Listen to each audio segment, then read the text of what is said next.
So I wanted to share a short video about yods because I mentioned the lack of yods in the Ace Pentacles, and I know there's been a few questions about yods in general.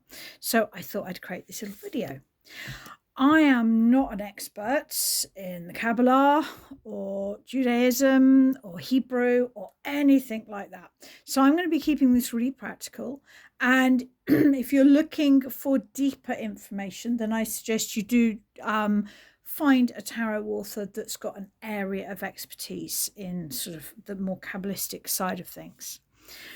We first, I think, start to notice the yods. They're much easier to see when we look at the four aces, because these three all seem to have something bursting out of them, and it is clearly missing in the Ace of Pentacles.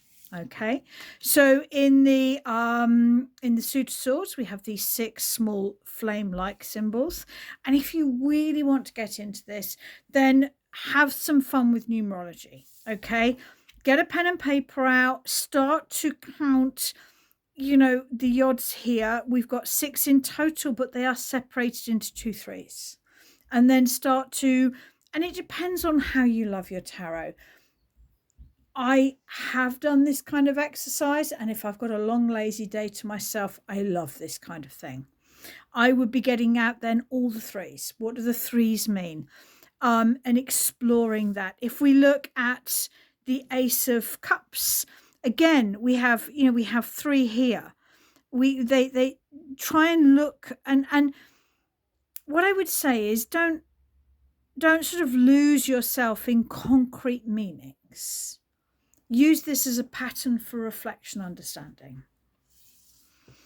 I noticed that some tarot authors don't link these leaves as yods, but to me, I think they clearly are yods, because when we look at the other suit of wands, all of the leaves are firmly attached to the wands.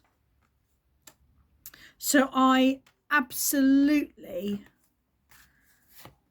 consider these to be yods. So what is a yod, and where else can it be found in tarot, and what does it mean? So my understanding of yods, and I think it's usually spelt Y-O-D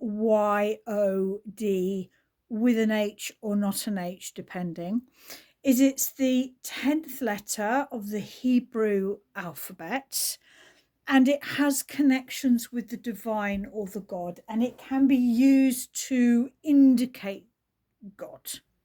That's my best way of understanding it simply.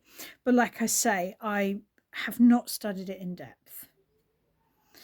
It is also the yods, this small flame-like symbol, can also be found on the moon and the tower.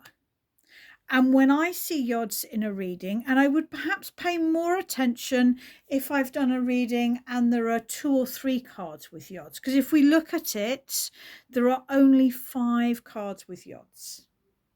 So if you've done a 3-card reading and 2 of the 3 cards have this flame-like symbol, then I would pay attention to it, which is my exact reason why I always say the first thing you do when you're reading tarot is you look. Okay, and to me, I consider this as a blessing. It is suggesting that there is a divine or a spiritual importance and an uplift or a positivity about the cards, which is perhaps most important in these 2 cards, because we know that the tower can represent sudden and unexpected changes, which can be very, very difficult. And the moon does have connections with the tower, because let's be honest, there are 2 towers here, and it can be connected with fear. The crayfish represents fear, and illusions and delusions. The moon reflects light. It doesn't shine, so we don't see things clearly. So there is fear connected to this card. So to me, the symbol of the yod in both the moon and the tower is a feeling of, yes, these are difficult cards. We know that, we acknowledge that, but there is a blessing as well if you go with it. If you let the status quo crumble with the Tower, or you face your fears and you just keep walking with the Moon.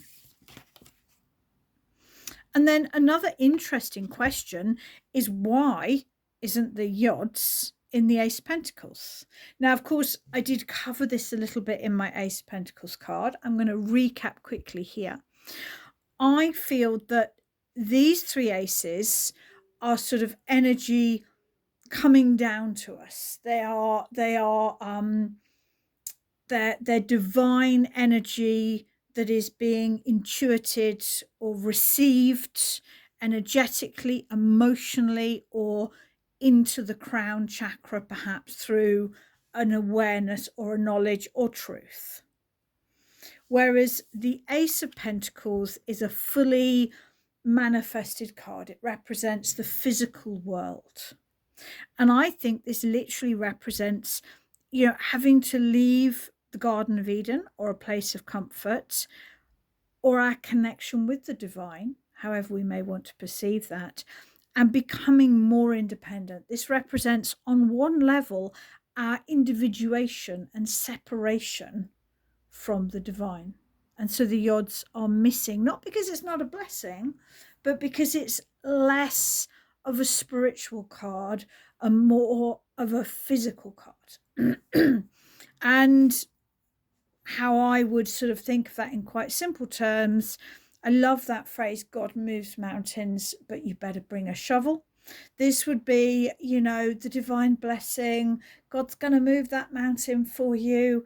And this is, but bring a shovel because there's work to do. And that's how I perceive the yods in tarot. They are a fascinating detail.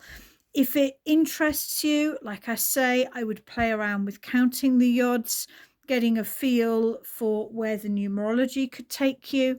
And I would definitely be reading something from any tarot author who is an expert either in the Kabbalah or the Judaistic side of the cards, because that's where you're going to find the more in-depth understanding of this deeply spiritual and incredibly beautiful symbol that represents the divine itself.